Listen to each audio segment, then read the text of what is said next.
안녕하세요. 어민호 목사입니다. 아마 많은 분들이 이 웰컴 투 비디오와 손정우 사건에 대해서 잘 알고 계실 겁니다. 이 손정우라는 사람이 세계 최대 아동 성착취물 음란 사이트를 운영하다가 적발이 돼서 실형을 선고받고 그리고 감옥에서 형을 살았습니다. 2015년 6월부터 2018년 3월까지 이 사이트를 통해서 성착취물 22만여 건을 유통시켰고 전 세계 한 4천여 명으로부터 7,300여 회를 걸쳐 4억 원의 그 돈을 벌어들였습니다. 충격적인 것은 이것이 단순한 음란 사이트가 아니라 어린아이부터 청소년들을 대상으로 해서 성착취물 영상을 제작했다는 것입니다. 더욱더 충격적인 건 어린아이라고도 말할 수 없는 이 영아들, 그러니까 2살에서 3살, 4살 정도까지 되는 아주 어린 영아 아이들을 대상으로 또 이러한 성범죄들을 저지르고 이러한 영상들을 유포했다는 것입니다. 이 사건으로 1심에서는 집행유예를 받았고 2심에서 징역 1년 6개월을 선고받고 이제 그 모든 형량을 마치고 출소를 했습니다. 자, 이 사건은 작년에는 미국에서 엄청나게 큰 이슈가 됐었는데 한국에서는 보도조차 되지 않고 있다가 미국 법무부에서 한국 법원을 대상으로 이 손정우에 대해서 범죄인 송환 소송을 걸었습니다. 그 과정 가운데 이제 한국 사회에 알려지게 돼서 주목을 받게 된 사건입니다. 지난 7월 6일 날에 한국 법원에서는 송환 불허 결정을 내리게 됐습니다. 그래서 이 손정우가 미국으로 송환되는 일은 일단 금지가 됐습니다. 사실 똑같은 범죄 사실을 가지고 두 번을 재판할 수는 없습니다. 한국에서 이미 그것에 대한 재판이 끝났으면 미국에서는 똑같은 제목을 가지고 데리고 가서 그 범죄인을 재판할 수가 없는 겁니다.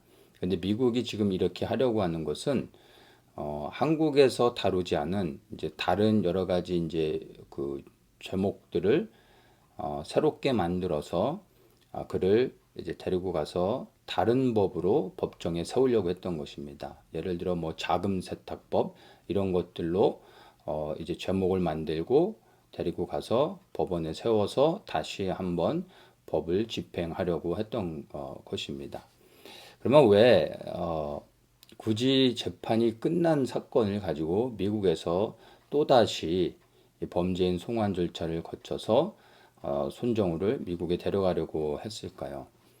그것은 손정우가 받은 처벌이 너무나 가벼웠기 때문입니다.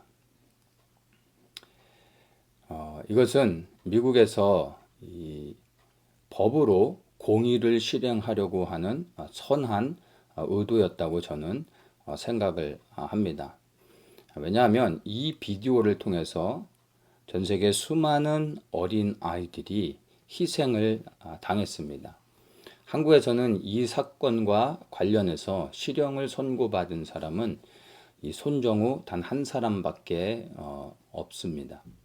반면에 미국은 이 웰컴 투 비디오에서 유포된 그 파일만을 소지하고 있었던 그 범죄 사실로 인하여 어떤 남성에게 징역 5년이 선고가 됐습니다.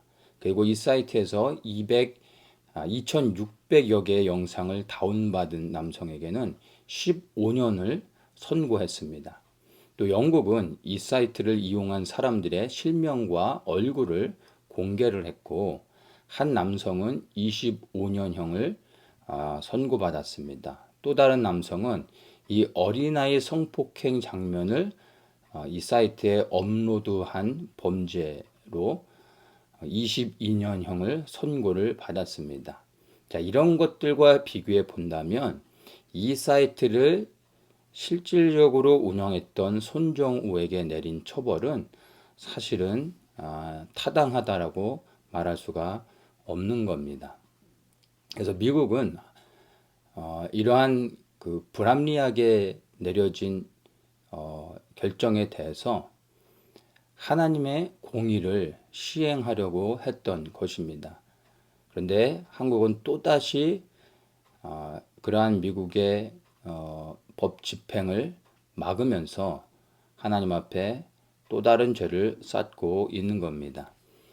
이 사건을 통해서 우리가 분명히 알아야 되는 것은요, 한국에 하나님의 공의가 무너졌다는 것입니다. 말씀에 보면은 고아와 가부를 돌아보라는 하나님의 명령들을 많이 찾아볼 수가 있습니다. 그 말은 곧 연약한 자들을 보호하시기 원하시는 그런 하나님의 그 마음이 담겨져 있는 것을 알 수가 있습니다. 그런데 그 누구보다도 고아는 과부보다도 먼저 우선적으로 그 사회와 나라가 책임지고 보호해야 될 그러한 대상입니다. 또한 그것이 하나님의 뜻이죠. 그런데 이러한 어린아이들을 어른들의 성적 만족을 위해서 사실 어린아이도 아닌 이 영아아이들을 성적으로 학대하여 돈을 벌었던 이러한 죄악들은 일반 성범죄라고 말할 수가 없는 겁니다. 이 범죄의 사실만으로도 사실 하나님의 진노가 그 범죄한 땅 위에 임할 수밖에 없는 겁니다. 그런데 법치국가라는 대한민국이 이러한 사건에 대해서 내린 판결을 보면 하나님의 공의가 땅에 떨어졌다라는 것을 우리는 분명히 볼 수가 있습니다. 대한민국 현 문재인 정권도 하나님을 대적하고 있지만 정치나 이념보다 높은 단계에서 공의를 실행해야 되는 법기관이 지금 현재 이 손정우 사건을 통해서 어느 정도 수준인지 우리가 확인할 수 있는 겁니다. 이런 날에 하나님의 심판이 임하지 않겠습니까? 손정우 사건은 단순한 성범죄 사건이 아닙니다. 먼저나 대한민국이 얼마나 하나님 앞에 범죄하고 있는지를 보여주는 사례이고 또한 법원의 판결을 통해서 대한민국의 하나님의 공의가 얼마나 땅에 떨어졌다는 것을 다시 한번 보게 되는 것입니다. 이 나라의 정권과 법치가 함께 하나님을 대적하고 있습니다. 한국 땅에 하나님의 공의는 이미 땅에 떨어졌습니다. 공의가 무너진 곳엔 하나님의 심판이 임할 수밖에 없습니다. 대한민국은 모든 분야에서 모든 것이 무너져가고 있습니다. 이제는 정말 개개인이 하나님 앞에 바로 서는 것 외에는 다른 방법이 없습니다. 이제 곧 하나님의 심판이 임하게 될 겁니다. 우리가 이 땅의 죄들로 통곡하며 하나님께 울며 기도하며 나아갈 때 하나님께서 그 우는 자들의 이마에 표하시고 심판 후에 남은 자가 되는 은혜를 주셔서 이 민족적 사명을 감당하게 하실 것이라고 믿습니다. 이제는 정말 금식하고 울며 회개해야 할 때가 되어졌습니다. 그 어느 때보다 더욱더 기도하는 자리에서 무릎 꿇고 하나님 앞에 나아가시기를 예수님의 이름으로 축복합니다.